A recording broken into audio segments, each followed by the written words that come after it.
안녕하세요, 여러분. 재간둥이 사이다 박준입니다. 토요일 자정에 트랙터 상경 시위 하려다가 남태령에서 경찰과 대치한 농민들, 시민들과 함께 한 30여 시간 대치를 하다가 결국은 한남동 대통령 관저로 이동해서 집회를 열었습니다. 자, 가치 있는 시민들의 힘, 경찰이 막을 수가 있을까요? 또 적법한 시위라면 그것을 막아서는 안 되겠죠. 자, 오늘도 시원하고 재밌는 소식들로 여러분 출근길 함께 하려고 합니다.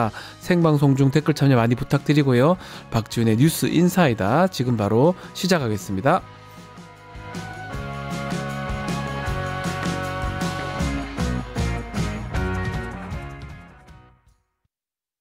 유튜브 구독하고 실시간 채팅과 댓글을 남기시면 매일매일 7,000TTCO를 드립니다. 참여 방법은 통통물 어플을 다운로드하고 회원가입과 로그인을 해주세요.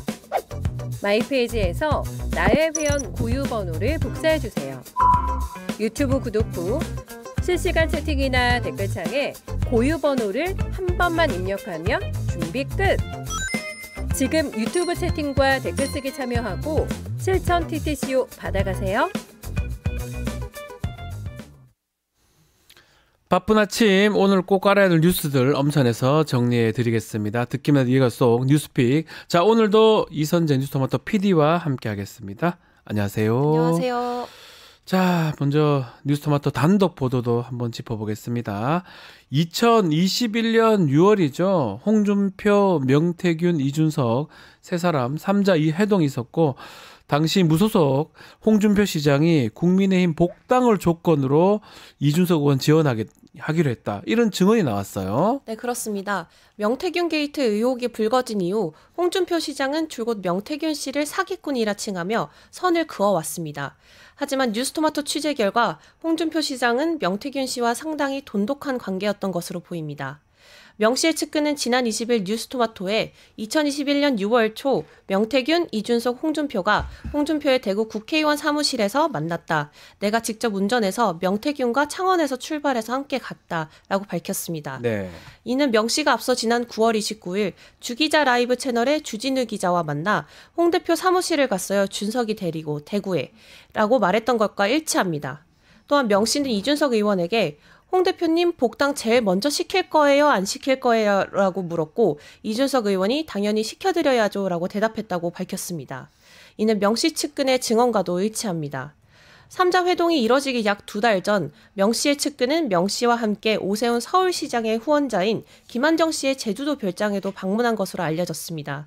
이 별장에서 명 씨와 김종희 전 위원장이 만났고 이 자리에는 명 씨에게 국민의힘 당원 명부를 건네준 홍준표 시장의 측근이자 양아들로 알려진 최 씨도 자리했다고 밝혀졌습니다. 홍준표 시장 측은 관련한 뉴스토마토의 질문에 명태균 씨 변호인인 남상권 씨와 명태균 씨를 고발할 예정이라고만 밝혔습니다. 자, 그때 기억나겠지만 그 총선 때 홍준표 시장이 무소속으로 대구 수성에 가서 당선이 됩니다. 그 후 복당하는 과정, 그 과정에서도 명태균 씨가 관여가 돼 있다. 또 그 지지하는 게 조건으로 복당한다. 이런 얘기까지 오늘 단독으로 먼저 전해드리고요. 자, 12.3 내란 작전 계획 이 얘기도 좀 해보겠습니다. 전말이 속속 드러나고 있습니다. 내란의 출발. 이게 윤석열의 김용현 국방부 장관 임명이라는 건 익히 알려져 있는데 이번에는 신원식에서 김용현으로 국방부 장관 교체가 된 게 문상호 정보사령관 경질 때문이다. 이런 주장이 제기됐어요. 어떤 내용입니까? 네, 어제자 MBC 보도에 따르면 네. 지난 8월 국방장관이 신원식에서 김용현으로 교체된 계기가 바로 문상호 정보사령관 경질권 때문이라는 주장이 제기됐습니다. 아하, 예. 지난 7월 정보사 군무원 군사기밀 유출 사건을 다들 기억하실 겁니다. 그렇죠. 일명 블랙 요원 명단 유출 사건이었죠. 이 사건과 더불어 정보사 내 부하와의 다툼으로 문상호 정보사령관은 직무가 배제된 지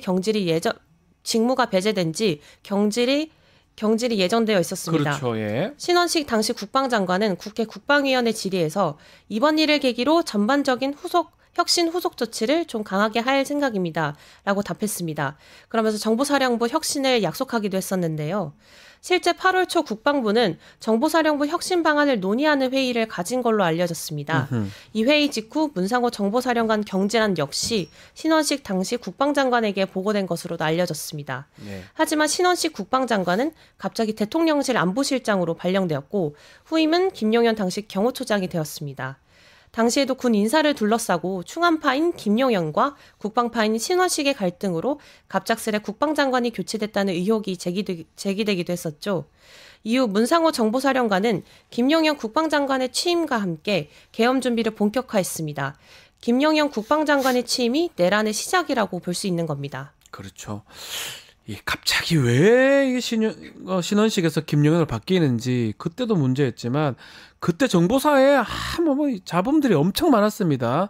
사령관을 바꿔야 되는 거 아니냐 이런 계속 얘기를 했었는데 이게 원인이 됐을 수도 있다. 이런 문제 제기가 되고 있고 상당히 신빙성 있어 보입니다. 자, 여기에 김용현이 노상원, 문상호, 육사 카르텔입니다. 이 사람들. 이 노상원이 이 사조직을 꾸려서 이 12.3 내란 지금 핵심으로 하려고 했다. 이런 보도도 나왔어요. 네, 정보사가 계엄 당시 불법 사조직을 운영한 사실이 밝혀졌었죠. 네. 그런데 이 수사 2단이 정보사를 장악하고 부대 책임자 출입도 막았다는 사실이 전해졌습니다. 어제자 한겨레 보도에 따르면 노상원 전 정보사령관이 주도해서 만든 계엄사령부 비공식 조직 정보사령부 수사 2단이 12.3 내란의 핵심 기구였던 것으로 확인됐습니다. 제2수사단은 김용현 전 국방부 장관에서 노상원 전 사령관, 문상호 정보사령관, 정성욱, 김봉규 대령으로 이어지는 육사 카르텔에 기반한 것으로 보입니다. 이들은 롯데리아 내란 모의 멤버기도 합니다. 아하. 네, 비상계엄 당일 정보사는 이 사조직을 중심으로 돌아갔습니다. 네. 수사 2단 요원 가운데 38명가량이 판교에 위치한 정보사 100여 단에 이미 모였었는데 직속 상관에게 보고하지 않았다고 합니다. 육사 출신이 아닌 상관들은 다음날 이 사실을 알았다고 전해집니다.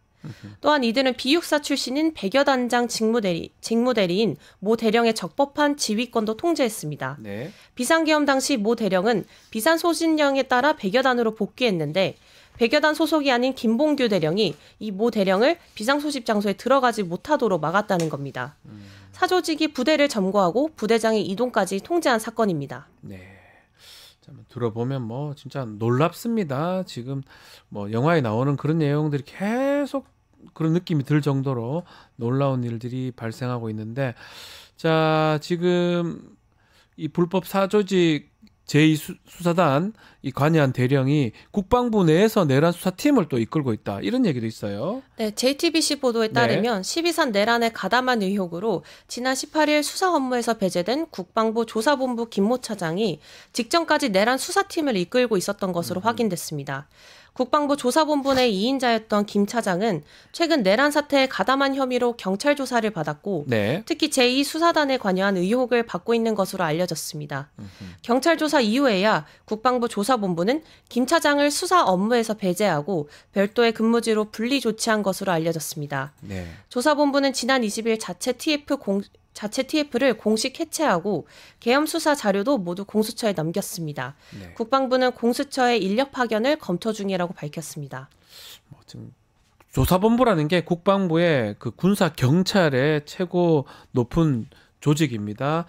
그 조사본부의 2인자도 문제가 됐었다. 이 부분이고 아마 지금 사전에 철저하게 여러 사람들이 모의를 계속했었고 많은 사람들이 관여가 돼 있는 것 같습니다. 특히 군에 지금은 군만 이제 나오고 있는데 다른 쪽도 있겠죠. 군 말고도 지금 어쨌든 사전에 아주 철저하게 모의한 이 내란 관련자들 엄중한 처벌이 불가피하지 않을까 생각도 듭니다. 자, 내란 당일날 윤석열이가 비상계엄 해제 의결 직후에 국회에 한 1,000명은 보냈어야지 이런 말을 했는데요. 이것도 지금 사실이 드러나고 있다고요? 네, 그렇습니다. 지난 4일 새벽 국회가 비상계엄 해제를 의결한 직후 네. 윤석열 씨가 합참 지하 벙커에서 국회에 1,000명은 보냈어야지라고 말한 것으로 공수처 수사 과정에서 밝혀졌습니다. 아하. 윤석열 씨는 계엄 해제 요구 결의안이 가결될 지 약 20분 만인 오전 1시 20분부터 1시 50분쯤까지 용산에 위치한 합참 전투통제실을 방문했다고 합니다. 윤석열 씨는 당시 전투통제실 부속시설인 결심실에서 김용현 전 국방부 장관, 박안수 당시 계엄사령관, 인성환 국가안보실 2차장, 최병욱 국가안보실 국방비서관과 이른바 결심실 회의를 열었습니다. 네. 윤석열 씨는 김 전 장관에게 국회에 병력을 얼마나 넣었냐라고 물었고 김 전 장관은 500명 정도라고 답변했습니다. 이 답변에 윤석열 씨는 거봐 부족하다니까 1,000명은 보냈어야지라고 반응했다고 합니다. 윤석열 씨의 지난 네 번째 대국민 담화 내용과 배치되는 진술입니다. 당시 윤석열 씨는 국회 병력 투입을 이유로 질서 유지를 꼽았습니다. 자, 뭐 입만 띄면 거짓말을 했어요. 사실은 담화 내용이 대부분 거짓말이고 대부분 다른 내용의 진실이 지금 드러난 상황인데 진실 자체가 되게 충격적입니다. 내란을 아주 오랫동안 모의를 했었고 그 계엄 해제를 국회가 했을 때도 그때도 억울해가지고 1,000명 보냈어야지라고 했고 그 계엄 해제 요구를 안 받았을 수도 있는 상황이 아닌가. 4시 반까지 막 끌어서 결국은 계엄 해제에 승인했던 것까지 지금 계속 드러나고 있습니다. 자, 내란의 밤 당시 12월 3일 또 12월 4일 당시 윤석열의 행보가 하나하나 계속 드러나고 있는데 공조수사본부가 윤석열의 휴대전화 통화 내역을 확보를 했다고요? 분석을 하고 있습니까? 네, 공조수사본부는 어제 법원에서 통신영장을 발부받아 윤석열 씨의 통화 내역을 확보해 분석 중이라고 밝혔습니다. 네. 이 통화 내역은 비아폰이 아닌 윤석열 씨 개인 폰입니다. 앞서 윤석열 씨가 계엄 선포 당시 군 지휘관들과 수차례 통화했다는 사실은 지휘관들의 증언으로 밝혀졌습니다. 곽종군 특수전사령관은 윤석열 씨가 빨리 문을 부수고 들어가서 안에 있는 인원들을 끄집어내라고 진술했었고 이진우 수도방위 사령관은 검찰 조사에서 계엄 해제 표결일이 가까워오자 윤 대통령이 전화해서 왜 그걸 못 끌어내냐라고 언성을 높이며 화를 냈다고 진술한 것으로도 알려졌습니다. 아하. 여인영 방첩사령관도 윤석열 씨의 전화를 받았다고 증언한 바 있습니다. 대부분의 통화가 비화폰으로 이뤄졌겠지만 워낙 상황이 급박하게 돌아간 만큼 윤석열 씨가 개인 휴대전화로 통화했을 가능성도 배제할 수 없어 공조부는 이를 바탕으로 내란 공모관계를 추적할 것으로 보입니다. 또 계엄 당시 아침에 김용현 장관과 노상원 전 정보사령관이 만났다는 보도도 나왔는데요. 네. 오늘 아침 중앙일보 보도에 따르면 12.3 내란 당일 오전 김용현 전 국방부 장관의 한남동 공간에 노상원 전 정보사령관이 방문했다고 합니다. 이 같은 증언은 공수처가 김용현 전 장관의 핵심 지인인 양보 씨를 조사하는 과정에서 확보된 걸로 알려졌습니다. 노상원 전 사령관과 김용현 전 장관은 공간에서 약 20분에서 30분 정도 회동했다고 합니다. 네. 자, 뭐 여러 가지 증거들이 드러나고 있는데 댓글 좀 소개해드리면요. 오늘 또 많은 분들 오셨어요. KH킴님, 진짜 전두환 롤모델 아니었냐. 이 대선 당시에 유승민 그 당시 후보하고 그런 얘기 했던 기억이 나고 유승민 후보가 전두환 되고 싶은 겁니까? 라고 질문했던 거 있는데 지금 보면 전두환의 어떤 쿠데타랑 지금 똑같은 상황이 지금 연출됐던 것 같습니다. 그래서 그런 말씀 하신 것 같고요.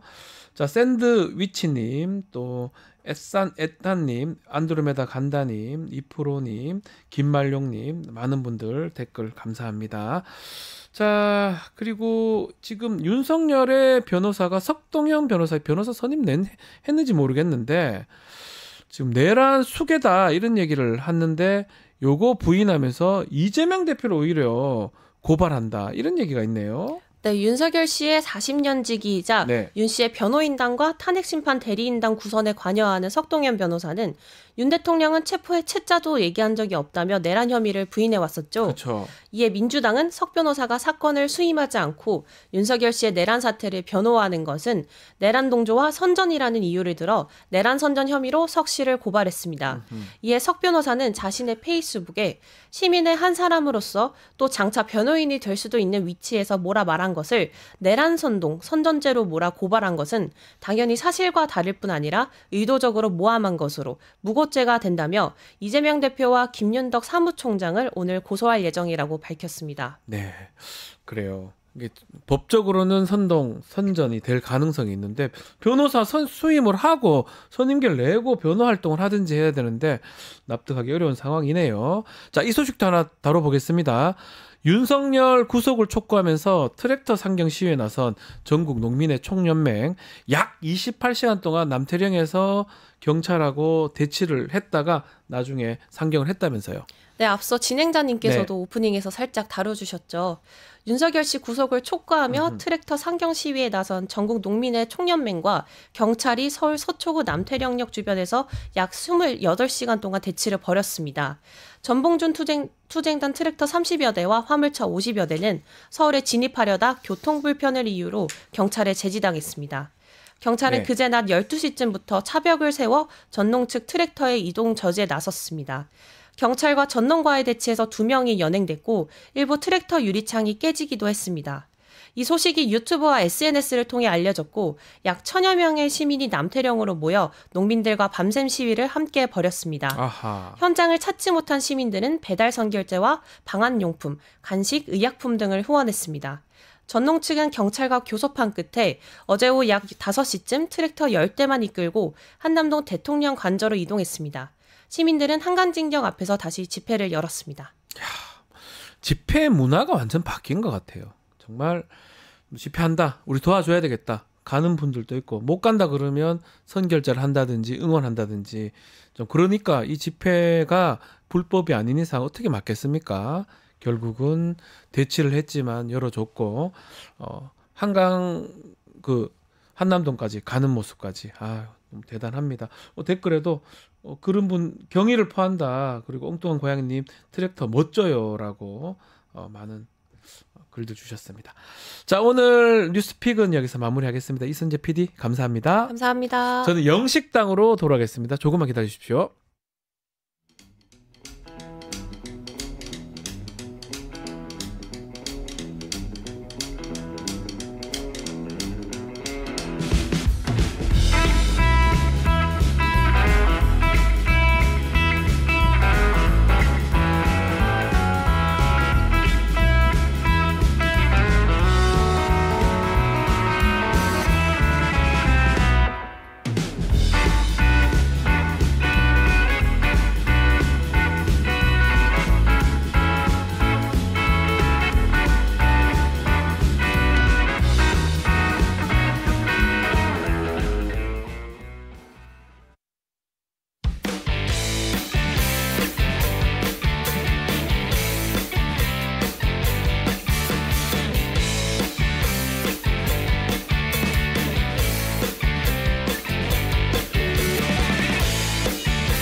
정치 이슈를 씹고 뜯고 맛보고 즐기는 영식당에 여러분을 초대하겠습니다. 오늘도 두 대표 박영식, 이상민 PD 함께합니다. 안녕하십니까? 네, 반갑습니다. 안녕하세요. 자, 정말 이상민 PD 오랜만입니다. 네. 야. 지금 혹시 생활을 끝냈습니다. 비원 벙커에 끌려갔나 뭐 이런 얘기도 있더라고요. 네, 중정에 끌려갔다는 얘기도 있었어요. 네. 잘 지내십니까? 네, 살아 있었고요. 예. 네, 사고는 용산이셨는데 네.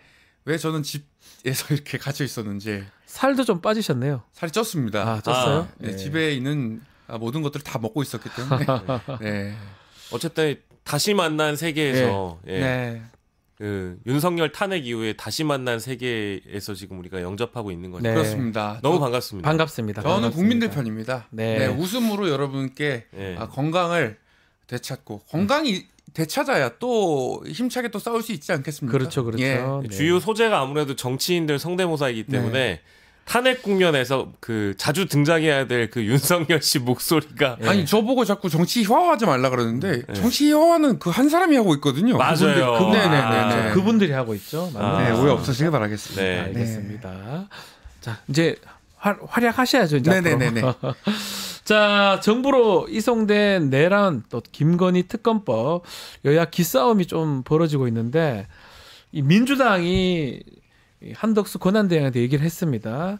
내일까지 24일까지 그 공포하지 않으면 책임을 묻겠다 이렇게 입장을 밝혔는데 거부권을 행사하지 말라 빨리 공표하라 이런 뜻으로 풀이를 해야 될 것 같은데 왜 크리스마스 이브 날로 딱 정한 거죠? 그러니까 뭐 이제 더 기다리지 않겠다라는 것 같습니다. 뭐 이 6개 법안에 대해서 일단 거부권을 쓴 거를 보면서 기다려서 뭐 하겠나라는 네. 생각을 한 것 같고요. 어디까지나 권한대행이 뭐 선출직 대통령도 아니고 임명직 총리인데 적극적인 권한 행사를 하는 걸 보고 나서 이거 기다려서 일단 뭐 하겠나라는 생각이 가장 컸을 것 같고요. 그리고 이 특검법의 경우에는 1월 1일, 그러니까 다음 달 1일이 지금 시한이긴 한데 네. 그 사이에 뭐 두세 번의 국무회의 기회도 있긴 합니다만 사실 더 고민할 필요가 없는 사안이 되어버린 게 내란 특검법에 찬성하지 않은 국민은 없습니다. 지금 없다고 봐야 되겠죠. 없다고 봐야 되겠죠. 예. 예, 그리고 특히 검찰과 경찰의 지금 수사 상황을 보면 경쟁적인 건 좋은데 너무 혼선을 많이 빚고 있어서 그렇죠. 이른바 이제 골든타임을 놓치지 않겠냐라는 그런 지적이 있어서 중립적이고 독립적인 특검 도입이 최대한 빨리 돼야 된다라는 여론이 있는 것 같고요.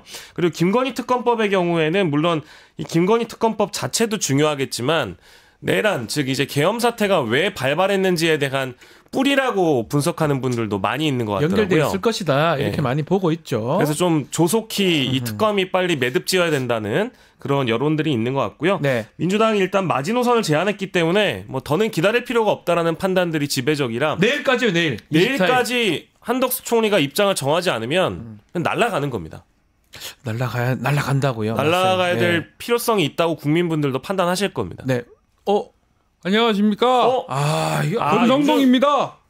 좀 김종인 같아요. 자꾸. 12.3 예. 대통령 비상계엄 선포 내란 혐의에 대해서 검찰, 경찰, 고위직 그 공수처에서 수사를 진행하고 있습니다. 이 과정에서 지나친 수사 중복과 과열된 수사 경쟁이 공정한 수사를 가로막고 있다는 지적이 많습니다. 내란 김여사 특검법 국정여당 마비시켰던 여당의 속셈 아닙니까? 네, 권성동 대표님, 원내대표님 자꾸 김종인 느낌이 나서 조금 제가 받아들이기 이렇게 하는 것도 힘듭니다. 예, 그러니까요. 또 김두관 같기도 하고요. 사실 그렇습니다. 그러니까 약간 조금 목소리를 가다듬고 오셔야 될 것 같아요. 노는이 하는 겁니다. 예, 근데 근데 왜냐면 지금 너무 중요한 지금 위치에 맞아요. 있으니까. 말 나온 김에 국민의힘 얘기하면 계속 반발하고 있거든요. 이게 이렇게 공표하는 거는 결국 국정하고 여당을 마비시키는 거 아니냐 이렇게 비판을 하고 있는데 권성동 원내대표 좀 협조를 해야 되는 거 아닙니까 이거? 뭐 방금 성대모사라도 권 원내대표가 등장하셨습니다만 이거 이제 양심이 없으니까 협조를 안 하는 거죠. 저는 그럴 양심이 오히려 좀 가관인 태도를 보이고 있다고 생각을 하고요. 네. 사실 일요일에 기자회견을 하는 걸 보면서 좀 말씀드리기는 죄송한데 네. 생각을 하고 말씀하신 건가 이런 생각이 좀 의구심이 들었습니다. 왜냐하면 방금 내란 특검법 공포가 국정과 여당을 마비시키는 거다. 네. 이렇게 얘기를 하는 게 동일하다고 받아들이기가 어려울 것 같아요. 왜냐하면 오히려 내란을 일으켜가지고 국정을 마비시킨 거는 윤석열 씨이기 때문에 네. 그 측면을 일단 생각을 해봐야 될 것 같고 그리고 내란을 일으킨 그 주인한테 충성을 다하면서 네. 꼬리를 흔드는 쪽이 누구인가? 그건 이제 국민의힘 중진 의원들이거나 친윤계 의원들이라고 봐야 될 것 같거든요. 네. 권성동 의원만 그러는 것도 아니고 다수의 의원들이나 중진들이 그러고 있기 때문에 사람 고쳐서 쓸 수가 없다라는 생각에 일단 말씀을 드리고 네. 국민의힘 정당의 한계가 좀 있다라고 봐야 될 것 같아요. 지금의 상황은. 지금 국민의힘이 무슨 생각을 갖고 있는지 모르지만 끝까지 지금 방해하려고 하는 느낌도 들고 결국 내일이 어쩌면 거부권 행사 시한이라고 봐야 될 것 같아요. 마지막 날. 아니 내일까지 해야 된다. 마지막 날까지 원래 시한이긴 한데 결국은 만약에 내일 하지 않는다면 제대로 지금 조국 혁신당에서는 탄핵을 벌써 준비를 하고 있죠. 그래서 통과를 시키는 거 아니냐 이렇게 생각이 드는데 결국은 민주당도 또 조국 혁신당도 같이 가서 그냥 탄핵시켜버리겠다. 한덕수 총리도 자유롭진 않습니다. 그렇죠. 이번 내란 관련해서. 네네. 그렇게 된다면 한덕수 총리가 가만히 본인이 스스로 판단을 좀 할 것 같기도 한데요. 굉장히 딜레마일 겁니다. 네. 어찌저찌 할지 모르는 그런 상황에 놓여 있다라고 볼 수밖에 없다. 특히 이제 그 임명권의 경우는 그 딜레마에 빠질 수밖에 없다고 생각이 그렇죠. 들고 특검법의 경우에는 국민 대다수가 원하는 사안이기 때문에 이것도 지금 요지부동인 상황에 놓여 있다고 한다면 아마 한덕수 국무총리의 거취가 더 위협받을 수밖에 없다는 생각이 들고요. 방금 말씀하신 이 조국 혁신당의 한덕수 권한대행이 탄핵안을 보면 네. 한덕수 권한대행은 사실상 이 내란의 동조범으로 몰고 있어요. 그렇죠. 실제 내란의 동조범으로 고발이 돼 있는 상황이고요. 그렇기 때문에 만약에 이 국회에 협조하지 않으면 탄핵을 당한 이후에 자연인의 신분으로 그러니까 권한이 정지된 상황에서 수사를 받아야 됩니다. 그 부담이 있기 때문에 제가 한덕수 권한대행이라고 하더라도 지금 상황을 유지하면서 자신의 수사를 좀 늦추려고 할 것 같거든요. 그렇죠. 근데 이거를 계속 들고 있다라고 한다는 건 엄청난 부담일 수밖에 없죠. 예, 이재명 대표님. 우리 요즘에 국민들 많이 힘들지 않습니까? 많이 힘들어요. 그리고 두 분도 많이 힘드시죠? 힘들어요. 힘듭니다. 제가 요즘 아주 유명한 버거를 들고 왔어요. 예. 롯데리아 들고 왔어요? 요즘 버거 보살이라고 아주 유명한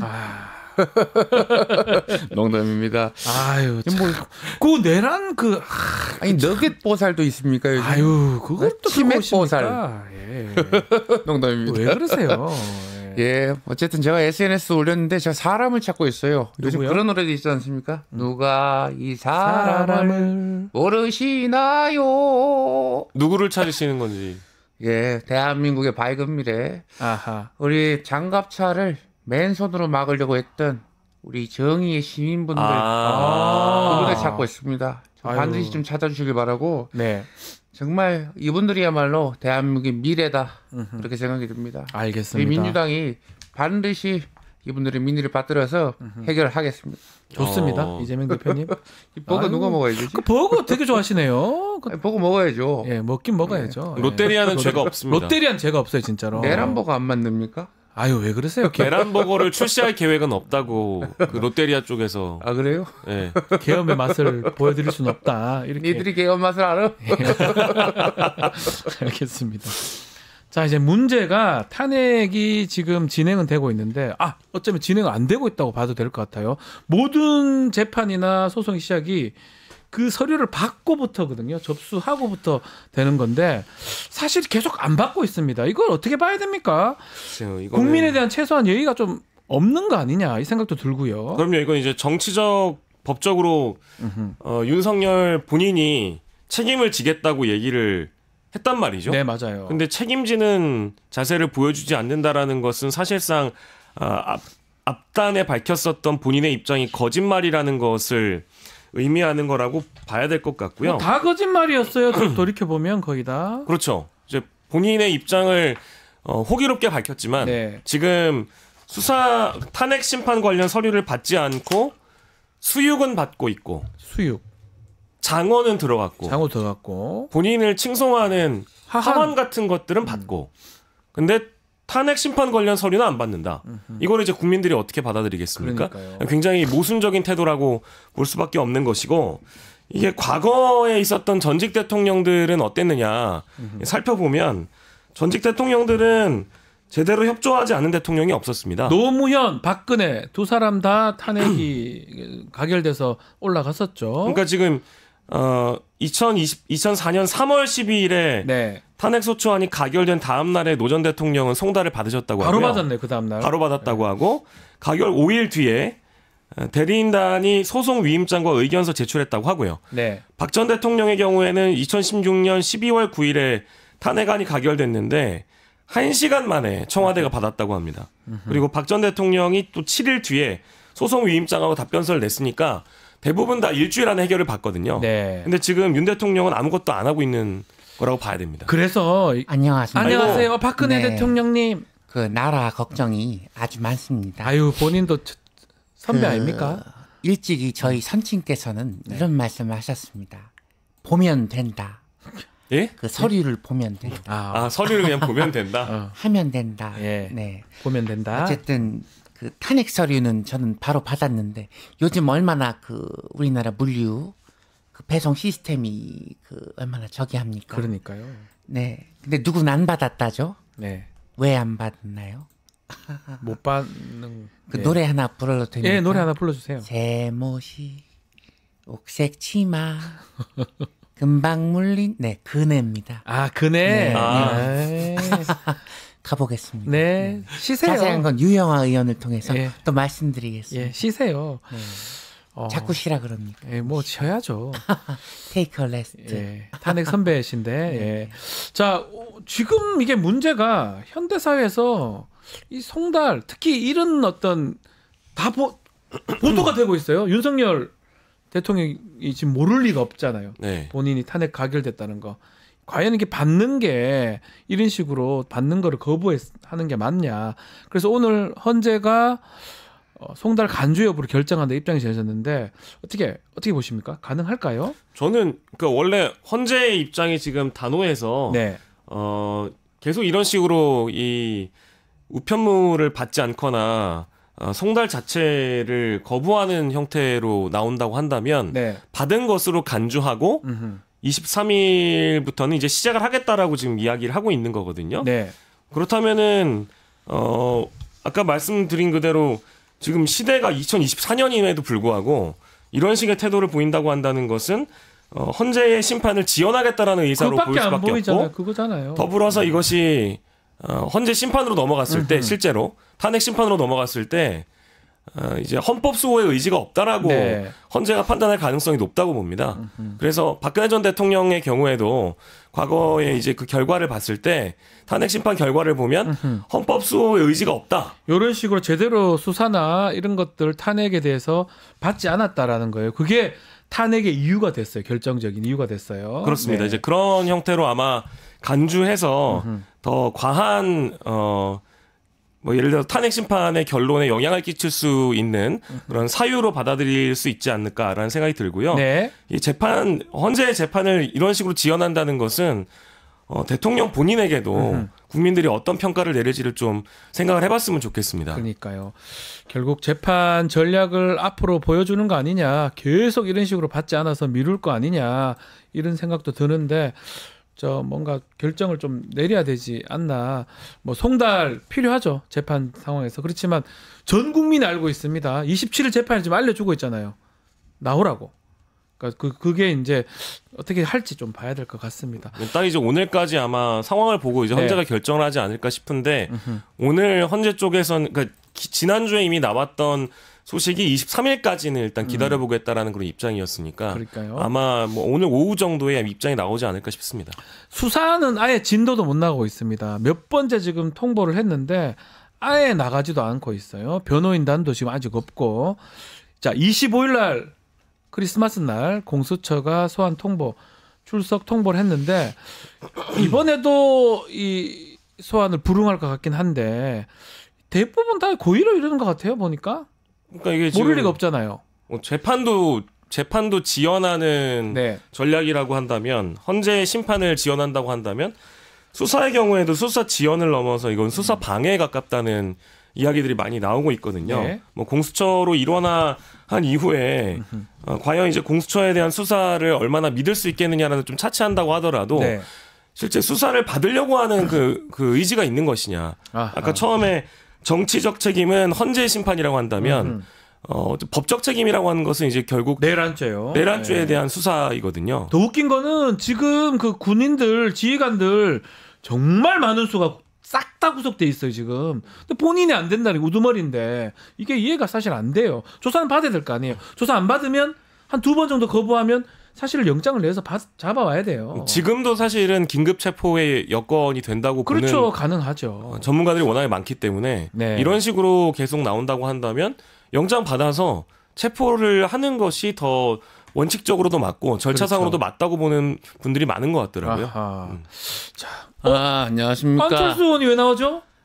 더 이상 우리 당이 친윤당으로 낙인이 찍히면 안 됩니다. 그럼 국민의 마음속에서 멀어지면 안 된다.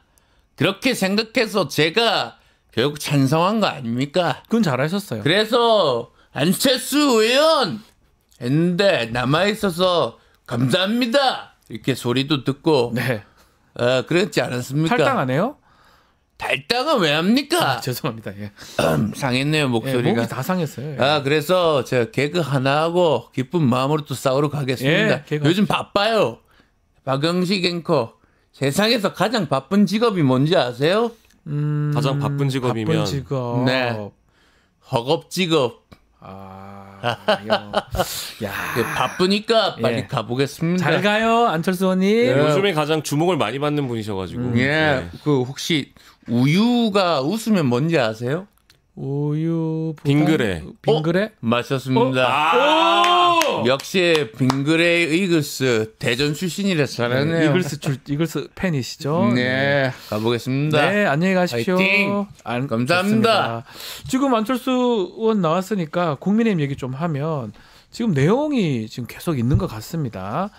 비대위원장 또 선출 관련해서도 여러 가지 좀 얘기가 많은데 누가 지금 이걸 할 수 있느냐, 또 내부에서 뽑아야 되냐, 아니면 외부에서 데리고 올 수 있느냐, 뭐 등등의 얘기가 나오고 있는데 유승민 전 의원도 거론되고요.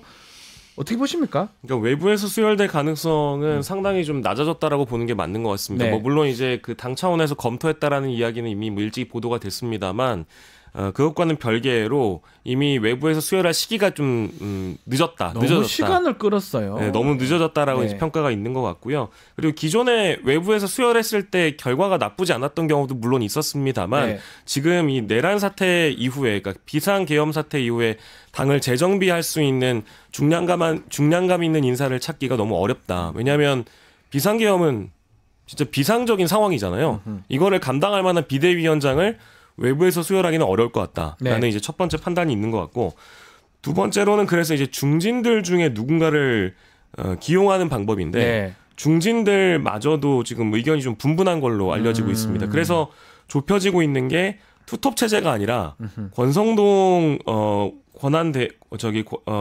원내대표가 네. 권한대행의 자격을 가지고 그냥 계속 이어나가는 방법이 지배적인 걸로는 알고 있으나 이것도 좀 시간을 또 두고 지켜봐야 될 것 같습니다. 네. 왜냐하면 이것도 좀 바람직하지 않다라는 의견들이 일부에서 나오고 있다고 하고요. 네. 그래서 일각에서는 유승민 전 의원도 거론이 되고는 있긴 한데 뭐 저희가 지난주에 좀 살펴봤습니다만 유승민 전 의원에 대한 평가가 보수층과 당 내에서는 완전 차이가 나요. 차이가 좀 크다 보니까 과연 유승민 전 의원이 맞는 것이 바람직하느냐. 일반 여론으로는 높지만 당내는 상당히 지금 낮아요. 그게 좀 커 보입니다. 저는 뭐 배신자 프레임을 동의하지는 않는데요. 네. 하지만 이제 그 유승민 전 의원이 지금 비상계엄 이후에 두각을 드러내고 활동을 하고 있는 것도 맞고 이 비상계엄에 대한 비판 의지가 워낙에 강력하다 보니까 거론되는 것은 맞습니다. 네. 근데 지금 말씀 주신 것처럼 보수와 당내에서 받아들일 만한 그런 그러니까요. 상황이 안 되고 당원들조차도 유승민 전 의원이 비대위원장을 하는 것은 바람직하지 않다라는 네. 의견이 많아가지고요. 예. 특히 또 홍준표 대구시장이나 홍준표 시장이 상당히 가만히 있지 않을 거예요. 유승민 또 나온다면 안 그러니까요. 그렇겠어요? 안녕하십니까. 안녕하십니까? 유승민 얘기는 왜 합니까? 아니, 좀 하면 안 돼요? 배신자 얘기는 하지 말고 레밍 얘기하지 말고 떴다방 얘기하지 말고 본질만 얘기합시다. 아, 이건 뭔 얘기를 합니까? 영남고 아니, 고등학교 얘기를 왜 합니까, 자꾸? 그럼 초등학교 얘기합니까? 예. 그래서 내란죄도 예란죄 얘기하지 맙시다. 내가 페이스북에도 쓰지 않으세요. 대통령을 직권 남용죄 정도로 해서 마무리하는 걸로 그 정도로 하는 것이 옳지 면박을 주고 망신을 주고 해서 하는 것이 옳습니까? 저 선배가 얘기하는 아니요. 냄비 끓는 소리하고 라면이나 끓여라 그래서 우리가 네. 윤석열 후보가 문제라는 거 다 알았잖아요. 그러는데도 뽑은 거 아닙니까? 국민의힘이 뽑은 거 아닙니까? 그래서 나라가 빨리 망가졌죠. 네. 내를 뽑았으면 달랐겠지만 아무튼 상대가 그래도 인자 인자. 범죄자 난동범 이재명 대표에서는 참 다행이라 생각합니다. 그러면 저희 비대위원장은 누가 합니까? 누가 합니까? 유승민만 아니면 되죠. 정말요? 진짜요? 권영세? 뭐 권영세 같은 소리 하고 있어. 왜요? 나경원? 영남고 맞습니까? 정복고 맞습니다. 아닙니까? 뭐라 합니까? 어쨌든 예, 난 그렇게 본다. 알겠습니다. 어차피 노마드 인생입니다. 네. 그렇게 그러면 봅니다. 대구시장 그만두시고 다시 나오시는 거예요? 저 사는 이름이 뭡니까? 박영식. 세탁기에 들어갔다 나오세요. 예. 방자하게 어떻게 발언권도 없이 저렇게 말합니까? 알겠습니다. 지금 우리 홍준표 시장 얘기도 들어봤지만 권영세, 나경원 두 사람이 좀 주목을 받는데 평가가 그렇게 또 안 좋은 부분도 있는 것 같아요. 그러니까요. 나경원 의원은 일단은 그 명태균 관련해서는 별 상관없는 것 같기도 하고. 뭐 상관은 네. 없겠지만 나경원 의원이 비대위원장을 하기엔 네. 지금의 상황이 과연 나경원으로 돌파가 되겠느냐라는 일단 의문점이 있겠죠. 네. 당내도 그럴 거고 실제 외부에서도 나경원 의원이 아무리 페이스북이나 전반적으로 전투력을 올리시는 모습을 보여주신다고 하더라도 비대위원장은 지금 이제 혁신적이어야 되고 내부 상황을 돌파할 수 있는 인물이 되어야 되는데 네. 뭐 물론 중진들 위주로 해서 안정감을 찾는 그런 의견들도 많은 걸로 알고 있습니다만은 그렇다면 왜 김재섭 비대위원장 같은 인물을 후보로 거론을 했었겠습니까? 뉴스에 나왔었죠. 그러니까요. 근데 그 인물들이 다 거절하다 보니까 지금 턴이 이쪽으로 넘어간 거잖아요. 네. 그것보다는 결과적으로는 지금 권성동 쪽으로 힘이 몰리는 것 아니겠느냐. 이제 이런 의견들이 더 지배적으로 많이 나와서요. 권영세, 나경원 카드는 좀 더 부정적으로 바라보고 있는 의견이 더 많은 것 더 같습니다. 많을 것이다. 자, 끝으로 요 얘기도 좀 해보겠습니다. 지금 명태균 얘기를 뭐 하다가 내란 때문에 조금 잠잠해졌는데 그럼에도 명태균의 황금폰도 있고 건진의 법사폰, 노상원의 보살폰까지 폰 이렇게 나오고 있는데 이들 폰에서 어떤 내용이 나오냐에 따라서 이거 파급력도 상당할 것 같아요. 이것도 지켜봐야 될 것 같은데요. 저는 이제 이 그 폰에서 나오는 이런 내밀한 정보들이 전국을 흔드는 것도 네. 너무 이제 일상적으로 느껴지다 보니까 이게 아무렇지 않게 받아들여도 되는 건가? 라는 생각이 드는데요. 그게 네. 아닙니다. 이게 네. 굉장히 심각한 문제고요. 그렇죠. 그리고 또 이제 황금폰이라고 부르는 여러 이제 폰들이 문제라고 한다면 두 번째는 또 주술과 무속인데 지금 노상원 씨의 이 보살폰이라고 보살폰. 우리가 비유하는 이유도 네. 애기 보살 네. 간판을 달고 보살 활동을 했다고 봐야 되니까. 그러니까요. 그래서 이게 맞냐? 그러니까 계엄에 대한 논의를 롯데리아에서 논의한 것도 문제지만 노상원 씨가 뭐 명리학이 문제가 아니라 이건 이제 점집이라고 봐야 점집이죠, 되겠죠. 보살이면. 점집을 운영했다라는 것이 너무 충격이고 오늘 또 살다 장군 출신 보살은 처음 봤습니다. 저도 처음 들어봤고요. 그리고 오늘 조선일보 조간 저희 단독을 보니까 실제로 올해를 넘기면 어렵다라는 이야기를 노상원 씨가 김용현 장관에게 그럼 이 사람이 택일을 한 거네요, 날짜를. 그러니까 지금 저 보도를 보면 올해 운이 트이기 때문에 아하. 이걸 놓치면 안 된다는 조언을 했기 때문에 네. 과연 계엄이 이루어진 것인지 이것까지 좀 알아봐야 되는 그런 상황이어가지고 저는 뭐 황금폰도 황금폰이지만 법사폰 그리고 보살폰까지 이 세 가지에서 나올 만한 내용들이 과연 얼마나 더 충격적일 것인지 네. 가늠조차 되지 않는 그런 상황이어서 네. 뭐라고 해야 될지 모르겠습니다. 굉장히 좀 참담하고요. 네. 지금 이 정부는 무엇으로 움직이고 있는가 대부분 다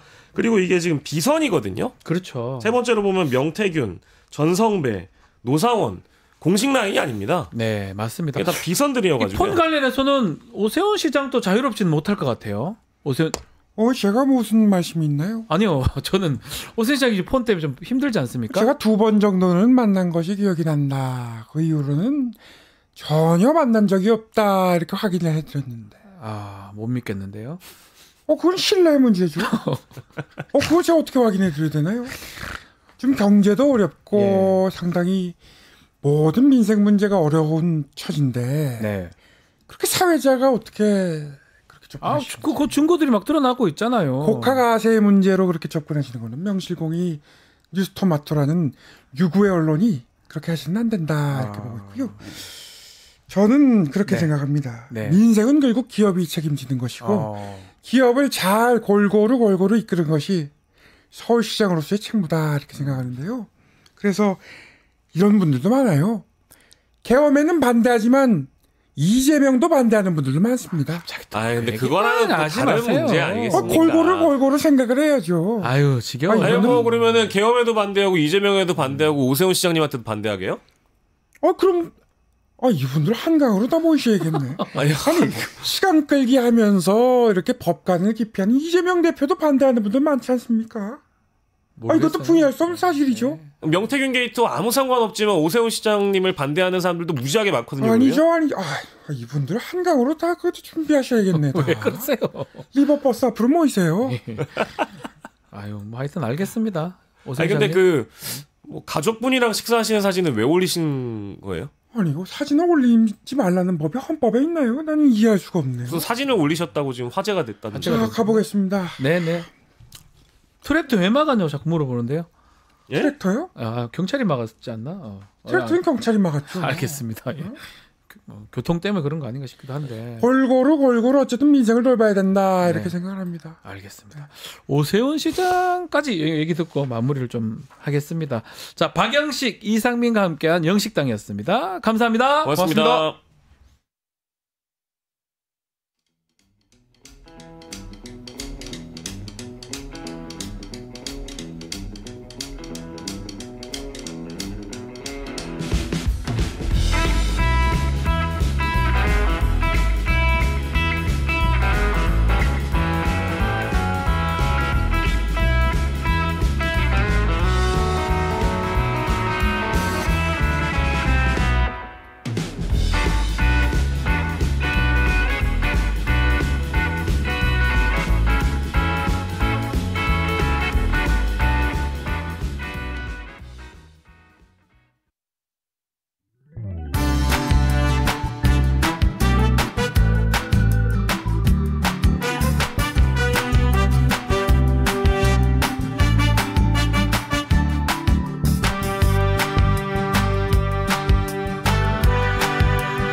자, 12.3 내란 사태 오랫동안 준비한 정황들이 속속들이 보도가 되고 있습니다. 자, 오늘은 또 공석인 헌법재판관 3명, 2명이 먼저 인사청문회에 있는 날인데요. 자, 관련해서 박범계 더불어민주당 의원과 이야기 나눠보겠습니다. 의원님 안녕하십니까? 네, 오랜만에 뵙습니다. 네.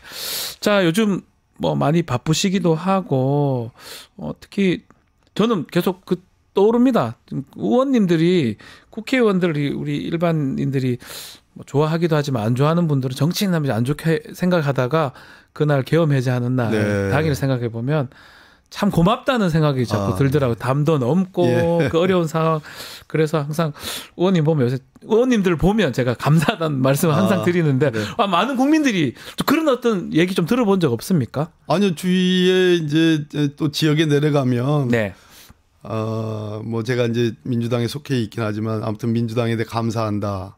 네. 예, 뭐 국회의원들 요즘에 밥값 한다. 뭐 이런 말씀 많이 하시죠. 그날 아마 손 모아서 기도 예. 들어가게 해달라고 우리를 살려달라고 그런 국민들 많았던 것 같은데 그렇습니다. 우리 박범계 의원님도 큰 역할도 하시고요. 특히 또 그 이후에 내란 상황들 밝혀내는데 아주 큰 역할을 하고 계시는데 특히 곽종근 전 특수전 사령관 네, 네. 지금 양심 고백을 하면서 많은 사실들을 좀 나왔는데 의원님이 그 내용을 좀 이끌어냈었잖아요. 예. 어떻게 하신 건가요? 네, 뭐 일단 그 곽정근 전 특수전 사령관은 처음부터 국회 나올 때부터 네. 사실은 양심 고백을 하려는 마음을 먹고 나왔는데 네. 그 국방위 이제 전체 회의에서 좌우로 특히 옆에 이진우 수방사령관이 옆에 있었잖아요. 네. 제가 그래서 뭐 하루 종일 관찰하니까 양심 고백을 하기 전에도 그렇고 한 이후로도 그렇고 그 이진우 사령관과 서로 이렇게 뭐 주고받는 말이 그 왜 그래 왜 그렇게 얘기하는 거야 뭐 느낌상 박정훈 사령관 또 어쩔 수가 없어 뭐 예. 지금 이렇게 입을 닫고 숨기면 안 된다 이런 느낌이 들었거든요. 박 사령관은 이제 작심을 하고 나왔는데 정작 나와서 얘기를 하려고 하다 보니까 네. 그런 최종적인 결심이 서지 않았고 그런 상태에서 제가 다른 의원님 국민의힘 유영원 의원입니다. 네. 예, 그분이 그 대통령하고 통화했는데 더 지금까지 나온 얘기 말고 어디까지 가고 있느냐라는 그 말 말고 더 추가적인 말이 없느냐 아니면 네. 다른 통화는 없었느냐 이 질문에 그때 상황은 그것이 끝이었습니다라고 하는 게 제 귀에 딱 꽂힌 거예요. 아 저거다. 그러면 두 번째 통화가 있구나. 더 있구나. 해서 네. 참 뭐 질문을 했고 부드럽게 했잖아요. 네. 소리 더 치기 전에 한번 말씀해 보라고. 네. 그랬더니 침묵하고 그러다가 한 10여 초간 있다가 다시 또 한번 재차 부드럽게 국민에게 속죄하는 길이다 라는 말씀 드리니까 예 한 거죠. 그렇지만 내용은 말 못한다. 예. 오전에까지는. 예. 근데 오후에 이제 저를 보자고 그래가지고 국회 모처에서 만났는데 그때부터 사실 707 그 특임단장 네. 김현태 대령하고 두 분이 아주 세트입니다. 사령관과 그렇죠. 예, 특임단장. 특전사령관 바로 예. 밑에 특임단장이 그렇습니다. 이제 이 지시를 받았으니까요. 근데 또 예. 그냥 부하 직속 부하일 뿐만 아니라 굉장히 서로 신뢰하는 예, 그런 관계니까 보냈긴 했겠죠. 그렇죠. 예.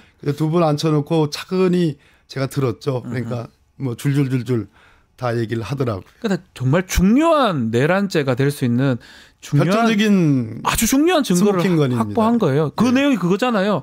국회의원 끌어내라 전화 직접 해가지고 그렇습니다. 이것 때문에 내란죄는 100% 되는 거 아닙니까? 그렇습니다. 매우 그날 중요한 그 겁니다. 진술이 있었기 예. 때문에 그 다음 날에 탄핵 의결이 저는 가능했다고 생각을 아하. 해요. 예. 그 전까지만 해도 내란죄를 뭐 법적으로 따져봐야 된다 이렇게 뭐, 국민의힘이나 그런 사람들이 꽤 많았었는데 이거는 뭐 100% 내란죄가 그렇습니다. 되는 거니까요. 근데 문제는 비아폰 사용했다고 하니까 녹취록을 찾기는 좀 어려운 거죠. 그 내용. 지금 그 이제 찾으면 좋은데 네. 지금 윤석열 대통령 피소추인 또 내란 수계 피의자 아니겠습니까? 네. 윤석열의 지금 이제 개인 휴대폰은 통화 내역을 통신영장으로 이제 확보를 했다는 네. 거예요. 그렇지만 지금 여기서 중요한 국면인데 종종 이런 큰 중대 사건, 중요 사건에 대해서 물증 타령을 하는 경우가 많이 있습니다. 그렇죠. 예. 그런데 지금 그 당일날 계엄 당일날에 네. 현장에 출동한 곽정은 지금 말씀드린 특전사령관, 네. 또 이진우 수방사령관, 또 여인영 방첩사령관. 네. 이 세 사람들이 거의 대통령으로부터 직접 전화받았다. 네. 왜 못 끌어내느냐. 그 뭐 역정을 냈다. 아까 곽정근 사령관의 얘기, 이진우 사령관의 얘기, 또 여인영 사령관도 제가 보기에는 조금씩 풀고 있습니다. 네. 그리고 심지어 12월 3일에 내란 이전에 12월 1일 그 이전에 6월 달 10월 달, 11월 달에 사전 모의가 있었다. 네. 작년 11월부터도 그런 암시적인 발언이 있었다는 것이 여인영의 입에서 나오고 네. 곽정근 사령관에 의해서도 나오고 또 이진우 사령관도 그 비슷하게 얘기를 하는 것 같아요. 네. 특히 11월에 구체적인 계엄 얘기가 나왔었다는 이 진술들이 있는 걸로 봐서 출동한 이 세 사령관의 진술이 있다면 저는 물증 타령을 과하게 하는 거는 네. 과하게 하는 것은 윤석열의 소위 증거 없지 않느냐, 증거 부족하지 않느냐. 변호사님이니까 너무 잘 아실 네. 겁니다. 증거 부족하지 않느냐는 타령에 동조하는 격이 된다. 네. 이것은 명백한 윤석열의 계엄 선포문 그 자체가 일단 첫 번째 물증이고 네. 두 번째 이 선장에 출동했던 3명의 사령관들이 사전 모의했고 실행했고 끄집어내고 체포하고 했다라는 네. 이러한 진술만 가지고도 저는 완벽한 내란 수계의 입증이 가능하다고 보는 사람입니다. 맞습니다. 뭐 더 증거가 있으면 뭐 좋겠지만 그렇습니다. 없다 하더라도 사실관계가 뒤틀어지거나 달리 해석될 여지는 사실 없어 보이거든요. 자, 이제 지금 또 논란이 되는 게 노상원이에요. 노상원이라는 사람. 이 사람이 이분을 좀 기획했던 사람으로 좀 보이는데 네. 역술인이라고 또 하기도 하고요. 네. 어떻게 봐야 됩니까? 이 노상원 이 사람. 두 가지 관점인데요. 네. 왜 노상원이었을까? 노상원은 어떤 역할을 했을까? 노상원 이 한 사람을 전체 이번 비상계엄 내란 수계 내란의 뭐 핵심 컨트롤 타워로 보는 거는 저는 반대합니다. 그렇게 되면 해프닝으로 얘기할 수 있는 소지가 큽니다. 네. 그래서 전체 주역 중에 한 사람으로 자리매김하는 건 틀림없고, 그럼 왜 노상원이었을까? 노상원은 첫째 본인이 강제추행의 그 죄로 자기 전역을 하고 형을 받은 사람 아니겠습니까? 네네. 그러니까 본인 자신의 명예를 회복하는데 굉장히 주력했을 가능성이 높다. 특히 노상원은 이제 대전 사람인데요. 제가 대전 국회의원이지 않습니까? 대전파 뭐 이런 얘기 하더라고요. 대전파 한 사람 아까 곽종훈 전 특수전사령관은 양심 고백자 우리가 그렇게 규정해 구속은 됐지만 이 사람들의 이 사람의 결정 증거가 있었으니까 가능했고, 이 노상원은 굉장히 제가 그 뒤에 여기저기 알아보니까 굉장히 보수적인 사람.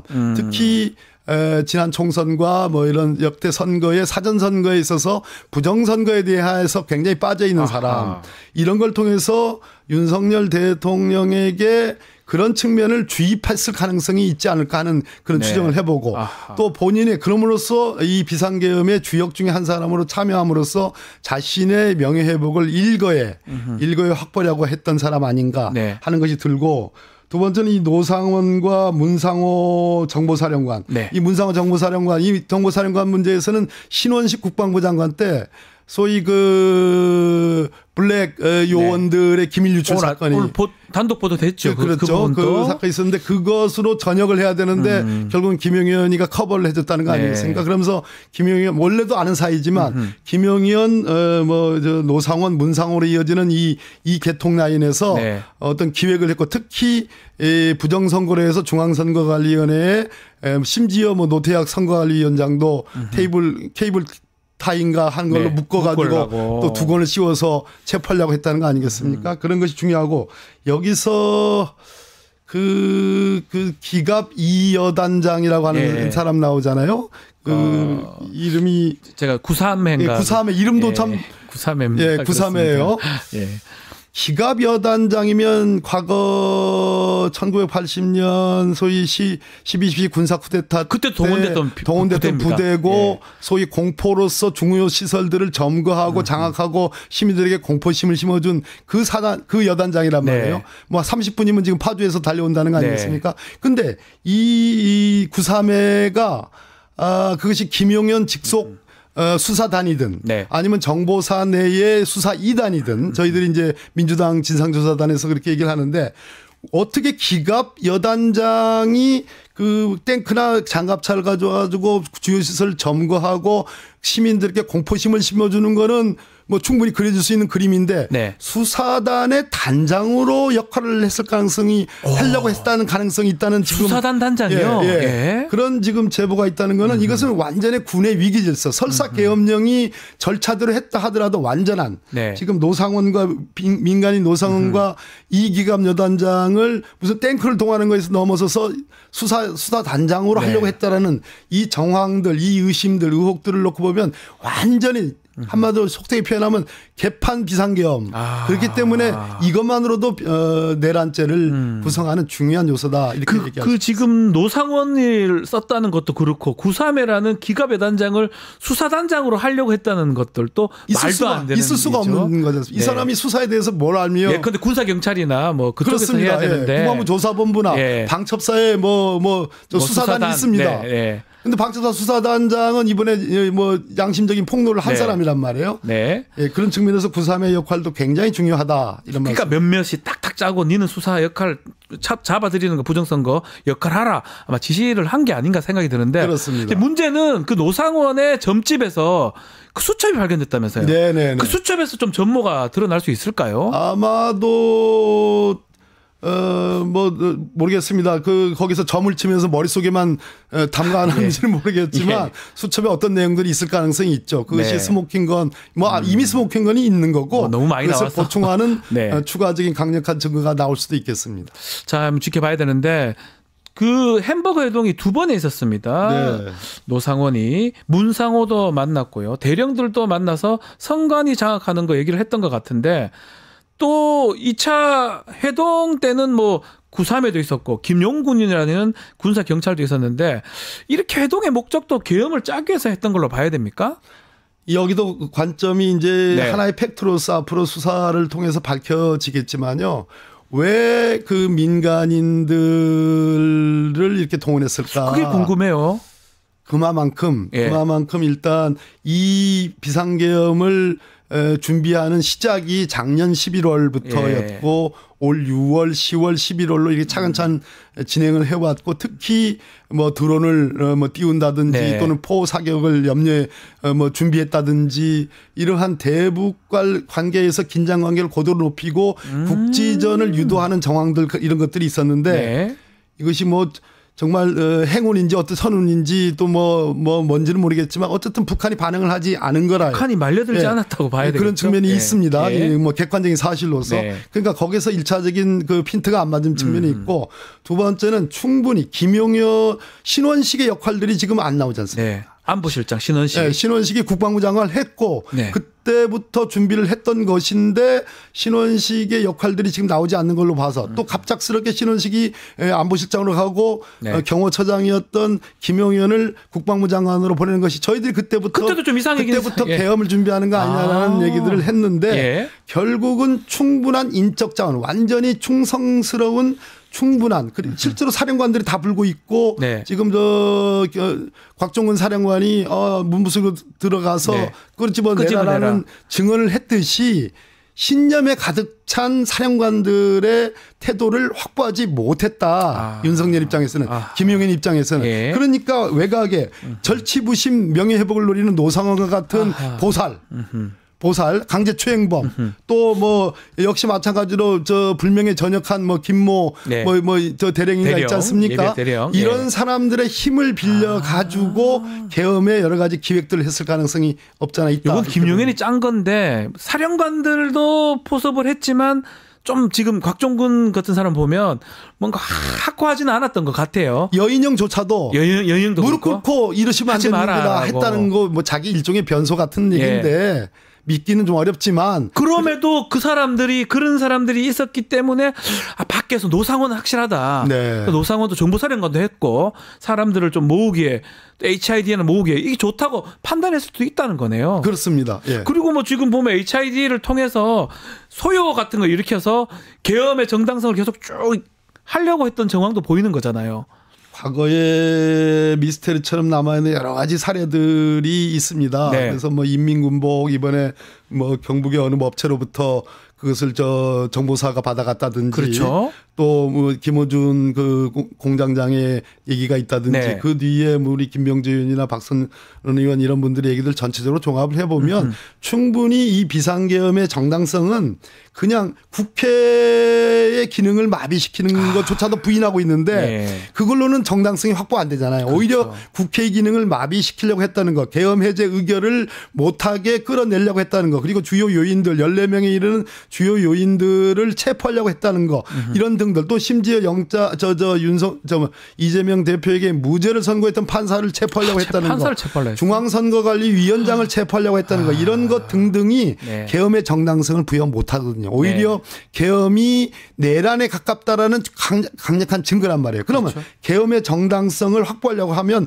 대북 관계거든요. 그렇죠. 우리 대한민국과 관련해서는 대북 관계에 대한 노심초사가 우리 국민들에게 얼마나 많습니까? 그런데 그런 부분들이 실패했습니다. 예. 그러면 두 번째 국내에서 내부적인 어떤 소요 사태, 아하. 굉장히 비상적인 사태, 예. 술렁술렁 민심이 술렁거릴 수 있는 사태는 역시 그런 것을 만들어야지 가능하다고 보는 측면에서는 충분히 있을 법한 얘기들이죠. 요 얘기들도 다 조사를 해서 수사를 해서 밝혀내야 되겠죠. 당연히 그렇습니다. 네. 계엄을 선포했다 해가지고 쭉 유지하기는 어려우니까 인민군복 같은 거 입혀가지고 뭔가 소요를 일으키면 계엄할 상황이 계속 되는구나 라는 것들을 만들려고 했던 게 아닌가라는 게 지금 얘기시고요. 자, 이 지금 상황에서 키맨은 누굽니까? 곽종근 사령관처럼 뭔가 추가 양심 고백 있을 수 있습니까? 일단 현장에 투입된 그 3명의 이제 소위 이제 방첩의 이제 특전사 그리고 수방사 네. 사령관들의 진술을 뭐 검찰이든 공수처가 지금 이제 수사 이첩을 받았으니까 공수처가 이 세 사람의 진술을 가능한 한 대질신문을 통해서 일치시키는 거. 네. 그것이 가장 중요한 일이라고 생각합니다. 저는 이 국면에서 내란을 결정지는 것은 끌어내라. 그래서 계엄 해제 의결을 못하게 해라. 그리고 체포하라. 체포해서 뭐 이 사람들이 지금 중앙선관위의 부정선거 의혹과 관련해서 중요한 역할들을 했던 사람들이다라는 네. 식으로 몰아가는 이 투 트랙이 이번 내란 사태를 증명하는 가장 중요한 것이라고 보는데 거기에 이제 비선 라인에 네. 외부 민간인들이 작용한 거죠. 그랬을 때 그래서 모르겠습니다. 노상원 전 정보사령관이 어느 정도 지금 자백을 하는지 네. 그건 모르겠습니다. 일단은 가장 중요한 것이 그 세 사령관의 사람. 진술을 일치시키는 거. 그것이 가장 중요하다고 봅니다. 자, 그리고 저는 뭐 개인적으로 좀 궁금한 게 있는데 군대는 지금 다 구속도 되고 뭔가 정리되는 분위기인데 군대만 있었을까요? 대통령의 측근이라든지 뭐 그 참모 조직 아니면 또 행정부 조직 거기도 뭔가 있다면 빨리 밝혀내야 되는 거 아닌가요? 대통령실의 비서실장, 네. 정진석 비서실장 그리고 아까 말씀드린 신원식 안보실장이 도대체 정말로 이렇게 그 계엄 해제가 의결된 뒤에 사후적으로 지금 저 합참 벙커에 있는 네. 그 대통령이 가니까 잠깐 인사드리러 온 것처럼 돼 있는 그 부분 미스테리. 이상합니다. 정말로 그런 것인가. 이상합니다. 예. 정말로 이상하죠. 두 번째 국방부에 김용현이 직접 장악하고 있는 국방부가 바로 윤석열의 지시를 받아가지고 실질적으로 내란 중요 종사자의 첫 번째 구속자고 첫 번째 실행자이고 첫 번째 지휘자인데 네. 김용현 국방부 장관이 국방부 내에서 정말로 그 휘하의 참모들을 전혀 모르게 저는 이해가 안 됩니다. 그러니까 이해가 안 된다는 건 거꾸로 맞다는 얘기예요. 그게 말이 그 됩니까? 부분에는 수사가 지금 이루어지고 있지 않다. 않습니다. 왜 그러냐면 예. 국방부 장관이 지금 구속돼서 지금 차관이 직무대행을 하고 네. 있잖아요. 그리고 어차피 이 수사에서 국방부의 도움을 받긴 받아야 됩니다. 네. 그런 측면에서 잠시 지금 잠복해 있는 것이지 결국은 국방부 영역에서의 어떤 동조 가담자가 있을 영역이 매우 크다. 이런 말씀을 드립니다. 국방부도 있고 뭐 진짜 다 밝혀내야 더 돼. 중요한 거는 네. 한덕수 국무총리 얘기 안 할 수 없는 거잖아요. 네, 네, 네. 예, 지금 대행의 지위라는 거는 나는 뭐 몇 분짜리 한 5분짜리 국무회의를 나 반대했다. 네.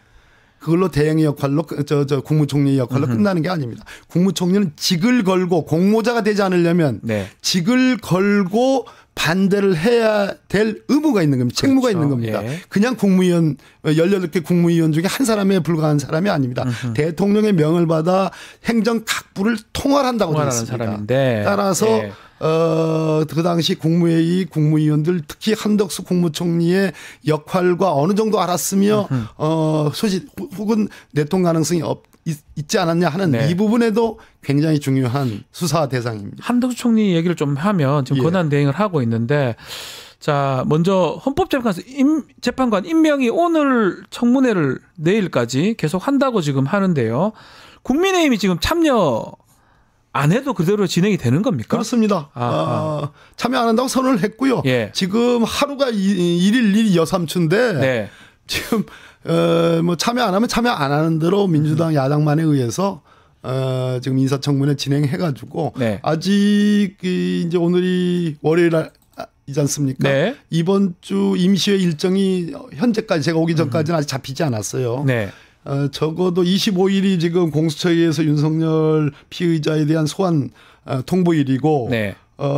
지금 저희 이제 저희 당에서 25일까지 한덕수 대행이 24일 아닌가요? 24일까지. 예, 4일, 내일까지. 예. 예. 죄송합니다. 24일까지 한덕수 대행이 지금 상설특검에 대한 추천 네. 의뢰와 그리고 일반 내란 특검에 대해서 공포를 하라는 요구를 했고 그렇지 않으면 탄핵 절차에 돌입하겠다라고 돼 있기 때문에 적어도 26일부터는 임시회가 개시가 돼야 되겠습니다. 된다. 그러면 만약에 이거는 뭐 나중에 이를 수도 있는데 헌법재판관을 또 임명하지 않으면 그것도 탄핵까지 할 수 있는 상황입니까? 한덕수 권한대행을?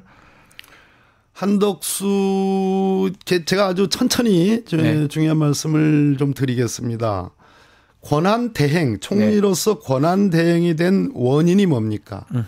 대통령 내란 탄핵 소추 의결이거든요. 맞습니다. 탄핵 소추 의결로 대통령의 직무가 정지되니까 국정의 2인자, 행정부의 2인자인 한덕수 총리가 권한 대행을 되는 겁니다. 네. 그래서 본인이 나는 윤석열에 동조한다. 윤석열 말이 맞다. 탄핵 소추에 반대한다. 탄핵에 반대한다는 생각이면 본인 스스로 대행을 하지 않으면 되는 겁니다.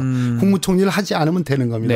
그런데 그 원인된 탄핵 소추 의결로 인해서 본인이 권한대행이 됐다라는 것은 탄핵소추 의결을 한 또 그 근원적인 원인, 즉 내란 수계의 윤석열의 죄목에 대해서 국회가 의결했고 탄핵소추 의결을 했기 때문에 본인이 그것을 묵시적으로 동의한 겁니다. 받아들인 거라는 거죠. 그렇지 않으면 대행을 할 이유가 없는 겁니다.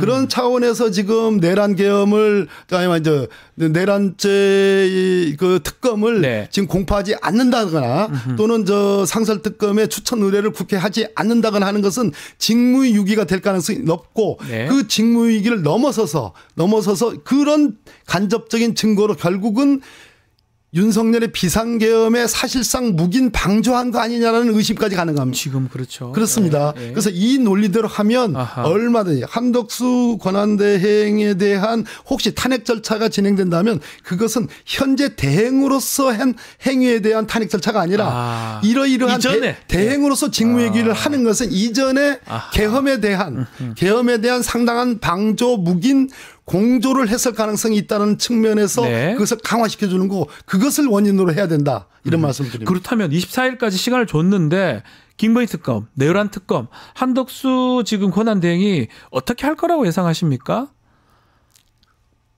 저는 지금 어제 일보로 나온 것이 총리실의 입장이라는 게 총리실이라면 아마 국무조정실장 뭐 이렇게 될 겁니다. 입장이라는 것이 지금 공포 만기가 이제 정부로 법안이 이송된 지로부터 15일이니까 1월 1일입니다. 1월 1일까지 보겠다라는 겁니다. 여론도 듣고 뭐 헌법적인 이런 거. 제가 아까 헌법적 법률적으로 말이 안 되는 것은 자기 모순이고 자기 모순이에요. 그건 말이 안 되는 거고 그까지 본다는 얘기는 말 그대로 미끄럽지 않습니까 이분이. 참여정부에도 국무총리를 했던 분이고 윤석열 정부에 지금 3년째 가까이 지금 국무총리를 하고 지금 대통령 권한대행을 하고 있거든요. 이맛 저맛 다 보겠다는 거고 미끌거리는 것이 지금 이루 말할 수 없는 건데 이분이 거기까지 본다. 반반이라는 거예요. 반반. 그럼 결국은 이분의 입장이 중요한 게 아니라 저는 끝까지 보고 수사 과정도 볼 겁니다. 공수처의 수사 역량이나 수사 과정도 볼 겁니다. 25일 소환했는데 그것도 볼 가능성이 있고 모든 변수를 다 감안한 결정을 하는데 그렇다면 그 공포를 할 가능성도 있는 거예요. 그리고 늦게나마 상설특검에 대한 지금 추천 의뢰도 할 가능성도 있습니다. 그거보다 더 중요한 것은 민주당의 태도와 입장이라는 겁니다. 민주당은 적어도 24일 아까 24일까지 이 두 가지를 결정하지 않으면 탄핵 절차에 돌입하겠다. 자, 임시의 회기가 오늘쯤에는 어떻게 잡혀야 될 것 같고 우리 저 국회의장께서 저는 결단을 내리셔야 될 것 같고 적어도 24일, 25일 상관에서 25일 공수처 소환과 함께 소환 절차에 응하지 않을 가능성이 높은데 그것과 관련해서 26일쯤에는 완전한 최종적인 결정을 지금 우리 민주당과 야당이 해야 된다. 내려야 된다. 하는 생각을 가졌습니다. 자, 탄핵 소추단 얘기도 좀 해보겠습니다. 의원님이 또 탄핵 소추단에 가신 거 맞죠? 8년 전에도 제가 박근혜 때도 했던 걸로 제가 알고 있는데 그렇습니다. 뭔가 그때랑 지금 좀 다른 점은 있나요? 잘 진행되고 있는 겁니까? 그때는 권성동 의원이 법사위원장이니까 법률적인 탄핵소추위원이고 저는 저 야당 간사였는데 그때 권성동 탄핵소추위원장의 그 회방을 생각하면 그때 뭐 제가 대리인단을 더 늘려야 된다. 또 박근혜의 답변서를 공개해야 된다. 그래가지고 진짜 뭐 책상을 치고 무슨 뭐 개 XX까지 제가 들어가면서 뭐 이런 그 회방을 있었는데 지금은 그게 지금 참여하고 있지 않으니까 탄핵소추단에 지금 국민의힘이 참여하고 있지 않아요. 그런데 권성동 지금 원내대표는 그 탄핵소추단 아닌 국민의힘의 원내대표로서 지금 이 탄핵소추의 이 도도한 물결을 회방을 넘어서 지금 뭘 하고 있습니까? 지금 만약에 탄핵이 안 되면 탄핵 소추를 발의했던 의원들과 찬성한 의원들은 다 처벌돼야 된다. 예. 이것은 바로 윤석열의 소위 그 탄핵의 원인된 내란에 사실상 방조하는 그런 태도고요. 네. 이것이야말로 제가 말씀드린 윤석열의 소위 대대적 반격을 국민의힘의 주도 세력과 함께하고 있다라는 전증자라고 봅니다. 네. 그래서 국민의힘에 대해서 제가 별도 말씀 하나 더 드릴게요. 아로라고 들어봤습니까? 아로 이석기 예전 아로 그렇습니다. 아닙니까? 예. 아로라는 게 아주 소수의 뭐 경기 동부연합의 네. 지하 조직이라고 지금 그때 헌법재판소가 네. 유연정당 해산. 네, 유연정당 해산할 때 네. 그때 쓴 말이 주도 세력입니다. 아주 주도 작은 조직이에요. 네. 홍진당 안에서도. 네. 그렇지만 주도 세력이 그러면 전쟁이 일어나는 경우의 시나리오거든요. 압력밥솥으로 폭탄을 만든다. 뭐 이런 네. 이런 허무맹랑한 뭐 이런 얘기들이 있었음에도 불구하고 내란 음모 하나만으로 정당 해산했거든요. 그래서 권성동 원내대표에게 경고합니다. 네. 강을 건너지 마십시오. 내란 동조하는 위헌 정당이 될 수 있다. 이 말씀을 강을 지금 건너지 하시는 마십시오. 거네요. 강을 건너면 안 된다. 주도 세력입니다. 이렇게 네. 되면. 그 얘기 중에 좀 전에도 말씀하셨는데 윤석열이 거대한 반격을 시도하고 있다. 이 말씀은 바로 그 얘기입니다. 이 얘기입니까?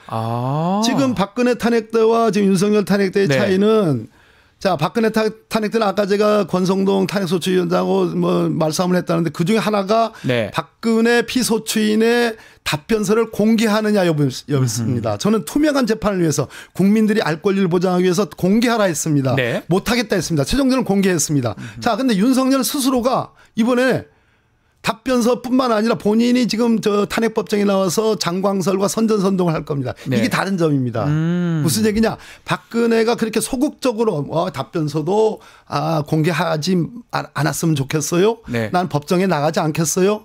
최종적까지 우리 헌법재판관을 믿겠어요. 아하. 하는 것이 결국은 8대 0으로 9대 0으로 예. 9대 0으로 탄핵이 된 그 원인이 맞습니다. 탄핵이 됐지 않습니까? 예. 윤석열은 그것을 반면교사 삼을 겁니다. 그래서 대대적인 적극적인 공세에 방어를 할 겁니다. 공세적 방어. 예. 그것은 대대적인 반격입니다. 예. 즉 국민들에게 그런 담화문 얘기했죠. 그것이 이 수사와 탄핵에 대한 가이드라인입니다. 네. 그리고 지금 권성동 원내대표가 거기에 일정 정도 부응하는 그러한 선동을 하고 있지 않습니까? 네. 이런 것들. 그리고 뭐 답변서 얼마든지 금방 내고 본인이 아마 법정에 직접 나올 겁니다.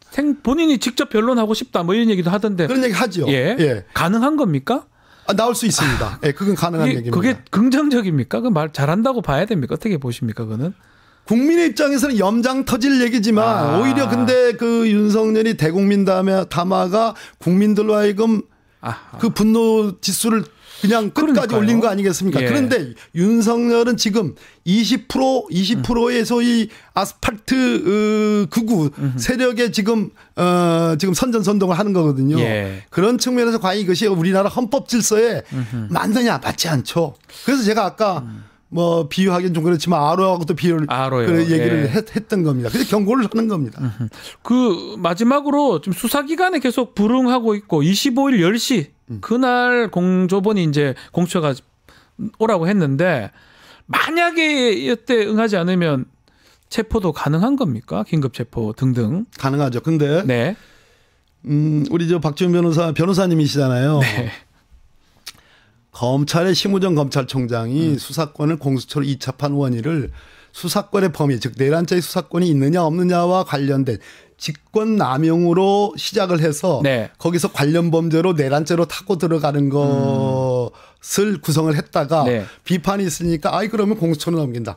공수처도 똑같은 논리에 직면합니다. 공수처도 내란죄의 직접 수사 대상을 갖고 있지 못해요. 그렇죠. 직권남용으로 시작해가지고 내란죄로 가는 코스예요. 그런데 윤석열은 내란죄에 관해서는 뭐 본인이 불소추 특권을 주장할 수 없지만 직권남용의 경우는 불소추 특권을 주장할 수 있습니다. 맞습니다. 현직 대통령이기 예. 때문에. 그래서 어제 대통령실에서 그 얘기가 나왔습니다. 즉 공수처의 수사권을 다투겠다는 얘기입니다. 와우. 그래서 이런 측면에서 반드시 특검은 어떠한 경우도 반드시 특검은 도입이 돼야 되고 그래서 수사에 대한 복습, 복귀, 리뷰가 돼야 되고 네. 기소는 공수처가 아니라 네. 특검이 특검이 해야 해야지 된다. 완전 무결한 아하. 시비가 없는 저 공소 유지가 아니, 가능하다. 지금 말씀드린- 그래서 마지막으로 예. 공수처가 너무 수사를 음흠. 급히 하지 마라. 아. 잘 두드려서 과거에 기소해서 무죄난 사건들이 너무 많지 않습니까?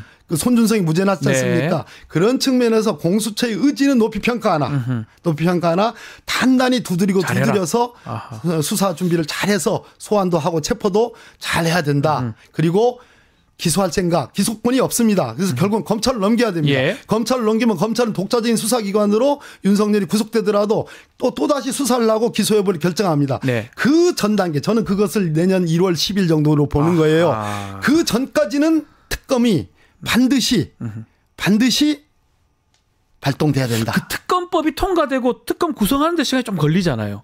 그러니까 10일까지 가능합니까? 그러니까 민주당은 예. 지금 뭐 내란 특검이든 상설 특검이든 민주당과 야당의 주도하에 의해서 지금 특검을 추천하도록 네. 되어 있습니다. 그것도 한독수 대행이 지금 임명하느냐가 관건인데 민주당은 지금부터 세팅을 다 해놔야 됩니다. 특검 추천 후보들을 세팅을 해놓고 예. 그 후보들과 아주 보완을 전제로 해서 그 후보가 되는 사람들은 적어도 본인이 특검이 되는 경우에 낙점받는 경우에 특검보 둘과 그리고 주요 검사들을 어떻게 배치할 네. 것인지에 대한 기본적인 그 세팅이 돼야 되고 수사기간 준비기간 20일은 열흘로 단축할 수 있어요. 하자마자 딱 될 수 있도록 준비가 돼야 된다. 네, 그런 측면이 전 중요하다. 엄중한 상황 아니겠습니까? 이거는 예. 탄핵을 의결할 때보다 더 엄중한 지금 그래서 특검이 필요한 그래서 거고. 긴장을 해야 예. 되고 28일 날 이번 주 또다시 이제 주말에 우리 국민들 너무 고생하셨고 네. 너무 감사하고 참 몸둘 바를 모르겠지만 또 우리가 또 함께 동력을 모아야 되겠습니다. 알겠습니다. 자, 오늘 말씀은 여기까지 듣겠습니다. 박범계 더불어민주당 의원과 함께했습니다. 감사합니다. 네, 감사합니다. 자, 마치기 전에 구독자 이벤트 하나 소개해드리겠습니다. 지금 실시간 채팅창 참여하시면 매일매일 2,000 통통 쿠폰 지급해드리고 있습니다. 2,000원 상당의 할인 쿠폰 지급해드리고 있어요. 자, 채팅창 링크에 있는 통통몰 앱에 가입하신 뒤에 회원 고유번호 코드 실시간 채팅창에 한 번만 붙여넣기 하면 이벤트에 참여하실 수가 있습니다. 댓글 다실 경우에는 하루 5번까지 참여하실 수가 있고요. 5,000 통통 쿠폰을 드리겠습니다. 자세한 건 실시간 채팅창 상단 고정 링크 아래 더보기란 참고해 주시면 됩니다. 내일 방송 소개해 드리겠습니다. 황희두 신인규 변호사와 함께하는 의사당 1번 출구 준비되어 있고요. 내일은 김도균 전 수방사령관 대담도 준비되어 있습니다. 많은 시청 부탁드리겠습니다. 이어서 뉴스 인사 프라임 진행이 되니까요. 어디 가지 마시고 조금만 기다리십시오.